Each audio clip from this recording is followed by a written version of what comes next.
جی سوال یہ ہے کہ روزے کی جو نیت کی دعا ہے یہ عموماً لکھی ہوتی ہے کیلنڈروں پر یا مساجد میں یا ٹی وی پہ آ کے یہ پڑھی جاتی ہے اور وہ پڑھتے ہیں کہ جواب صوم من اللہ نبی تو شہر کا مکان. دیکھیں بھائیو، یہ جو روزے کی نیت ہے نا، نیت وہ تو شام کو جب ہم تراویح پڑھتے ہیں تو روزہ اس کی نیت ہم نے کر لی. اچھا، اب یہ جو دعا پڑھتے ہیں صبح کے وقت روزہ رکھنے سے پہلے کہ روزہ رکھنے کی دعا، یہ ذخیرہ احادیث سے کہیں سے بھی نہیں ملتی. مطلب یہ ہے کہ یہ احادیث سے یہ دعا ثابت نہیں ہے.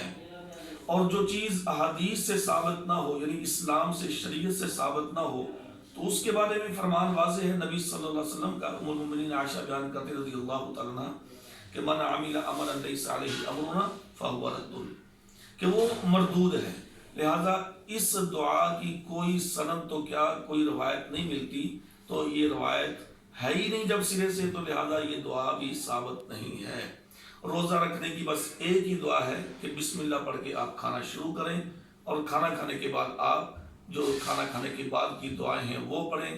بس یہی اس کی دعا ہے اور اس کی کوئی دعا نہیں ہے.